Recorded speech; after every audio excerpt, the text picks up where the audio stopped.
बच्चों, आज हम कक्षा 10 विषय अंग्रेजी की first poem dust of snow का पार्ट सेकंड अध्ययन करेंगे। कल हमने पोएम के बारे में अध्ययन कर लिया था। आज हम डस्ट ऑफ स्नो कविता का सरल सर्रास हिंदी और इंग्लिश दोनों में देखेंगे। तो पढ़ते हैं इसके बारे में। यह कविता एक ऐसे छोटे से पल की बात करती है जो कवि के मूड को बदल देता है। इसका समरी इंग्लिश में है। This poem talks about A small moment that changes the poet's mood. एक दिन कवि उदास और परेशान होते हैं। One day the poet is feeling sad and troubled.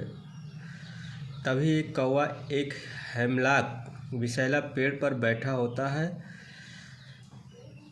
At that moment A crow sitting on a hemlock A poisonous tree flies away. बैठा होता और जैसे ही वह उड़ता है, पेड़ की टहनियों से बर्फ की कुछ फुहारें कवि पर गिरती हैं। A crow sitting on a hemlock poisonous tree flies away and as it does some snow dust falls from the tree on to the poet. इस साधारण से पल से कवि का मूड बदल जाता है। This simple moment lifts the poet's mood. अब पहले जैसा दुखी महसूस नहीं करते। He no longer feels as sad as before. उन्हें महसूस होता है कि दिन उतना बुरा नहीं है जितना वे सोच रहे थे।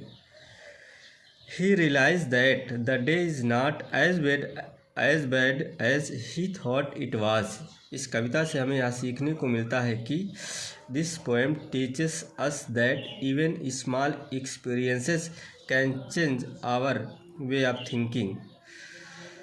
सीखने को मिलता है कि छोटे छोटे अनुभव भी हमारे सोचने का तरीका बदल दे सकते हैं और किसी बुरे दिन को भी अच्छा बना सकते हैं। And turn a bad day into a better one. तो इसके बाद हम देखेंगे English word Hindi meaning. Dust of snow बर्फ की हल्की फुहार। क्रो मतलब कौवा। सूक मतलब झटका दिया या हिलाया। डाउन ऑन मी मेरे ऊपर। हेमलॉक ट्री एक विशैला पेड़। गिवन माई हर्ट मेरे दिल को दिया। चेंज ऑफ मूड मनोदशा में बदलाव। सेव्ड मतलब बचा लिया। रियूड मतलब पछताया या अफसोस किया। सम पार्ट ऑफ द मतलब दिन का कुछ हिस्सा। वे मतलब तरीका। हैज़ गिवन प्रदान कर दिया है। माई हर्ट मेरे हृदय से। चेंज मतलब परिवर्तन। मूड मतलब मनोदशा। रियूड मतलब दुखी रहा। उसके बाद बच्चों हम डस्ट ऑफ स्नो की सेंट्रल आइडिया देखेंगे जी। बोर्ड एग्जाम के लिए मोस्ट इंपॉर्टेंट है और 3 अंक का पूछा जाता है। हमने हिंदी इंग्लिश और हिंदी दोनों में लिखा है इसको। पढ़ते हैं इसको। The poem tells us that even a small moment in nature can change our mood and make us feel better. यह कविता हमें बताती है कि प्रकृति का एक छोटा सा पल भी हमारे मन की स्थिति को बदल सकता है। The poet was feeling sad, but when some snow fell on him from a tree by a crow, कवि उदास था, लेकिन जब कौवे द्वारा पेड़ से थोड़ी सी बर्फ गिरी तो उसका मूड बदल गया और वह अच्छा महसूस करने लगा। It made him feel fresh and happy. It teaches us that nature has the power to heal. इससे यह संदेश मिलता है कि प्रकृति में मन को ठीक करने की शक्ति होती है। And a small thing can make a big difference in our day or life. और एक छोटी सी घटना भी हमारे दिल को बदल सकती है।